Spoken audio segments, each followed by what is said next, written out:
Hey there, Cheer Talk fans. Russ Hamilton here from Keepers of Chaos. Anyway, going to do a quick video here. This is going to be one of a compilation I believe that Anthony Ganji is going to do.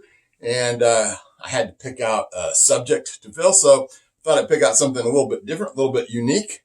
This particular video is going to be about the difference between being a victim, as in being victimized and or attacked while you're on the job, on duty, and the difference that there is when you might be the victim of a crime just as a regular civilian out there on the street. So anyway, let's go ahead and let's get to it.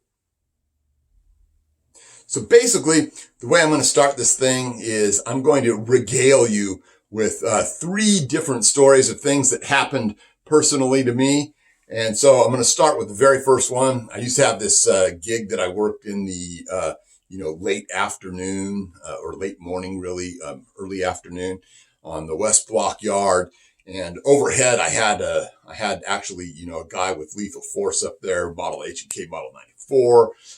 So that was all good and was really super active yard. All kinds of things having a very dense population on there. I mean, it was always crowded, 200-300 guys at a time, but a very small yard.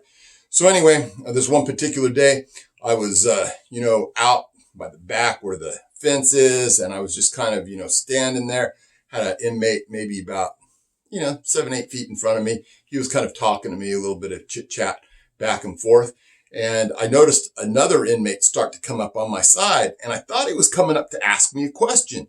And so as I started to turn toward him, he just basically sucker punched me, and he caught me right, dead square in the eye. And it ended up, scratching and tearing, my cornea a little bit, which is bad because when you start off a fight and you only have half your vision, it's really bad. But I managed to trap his arm underneath mine as he came around, and I managed to, kind of hook him one way and then came back and, ended up clotheslining him, ended up on the ground. Guess what? My overhead was nowhere to be seen. He was off wandering down the inside of the tier on the other side. And so I had, nothing I could do. No one knew I was out there. Managed to get my whistle, start blowing at it. Fortunately, the guy, he was kind of out of it. At that time, no other inmates jumped in. So good on my part. Anyway, kind of fast forward a little bit. Didn't really think anything more of it until about 6 months later when someone, administrator came up to me and said, "Oh, by the way, they're not going to prosecute that." I was like, "What?" And he went back, "Oh, yeah, that." I thought, well, they were going to prosecute it. I never knew that they might, but they didn't. The Marin County District Attorney just wasn't interested in it, even though it was clearly, self-defense, my use of force and stuff. Clearly, he was the aggressor. I'd never had any other interactions with this inmate before. Yet they decided that they simply weren't going to do anything about it. And that was the first and last time I ever heard anything about that. So anyway, we're going to get on to the next story.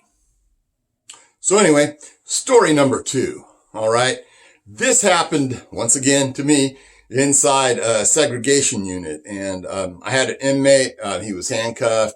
Don't remember exactly now. I was taking him back and forth or something, either from an interview or from shower to a shower. Anyway, I ended up, putting him back in his cell.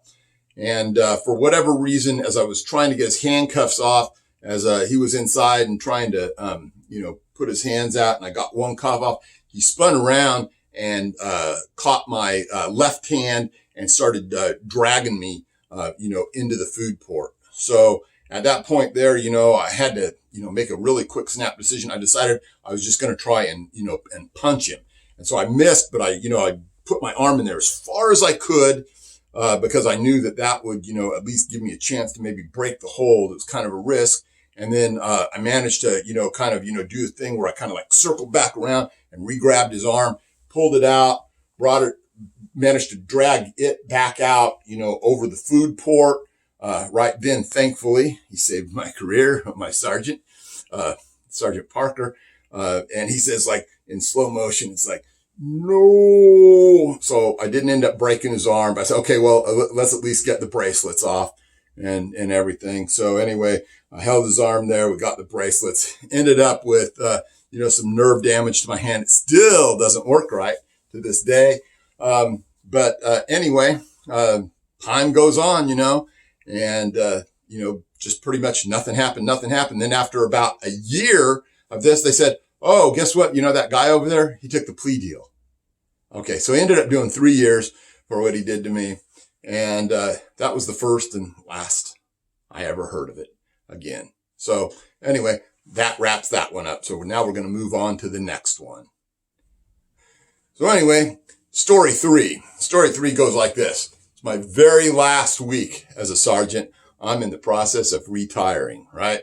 So anyway, we ended up having this big blow up on my yard, and we got like some guys inside a dorm that are rioting and some that are out, and we've deployed some 40 millimeter guns along one side of these guys, and we're getting the guys, you know, out of this dorm and putting them on the ground out there. I have one guy, looks like he's trying to hide something up his ass. I pull him up. Anyway, as I start to handcuff him, he pushes back on me, he tries to spin around. Anyway, I end up kind of like suplexing him over, end up twisting my ankle, you know, down on the ground we go. We're wrestling around.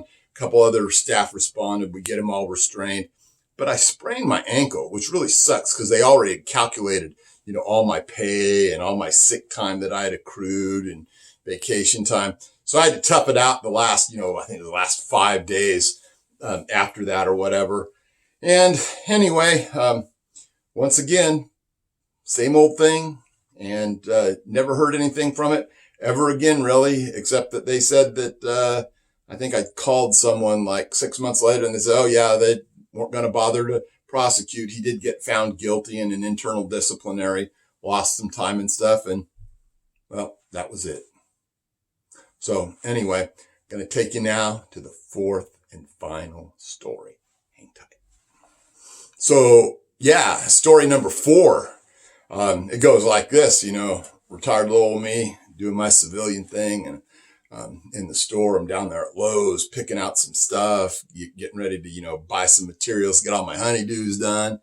And anyway, I hear a guy say something and it just doesn't sound quite right to me.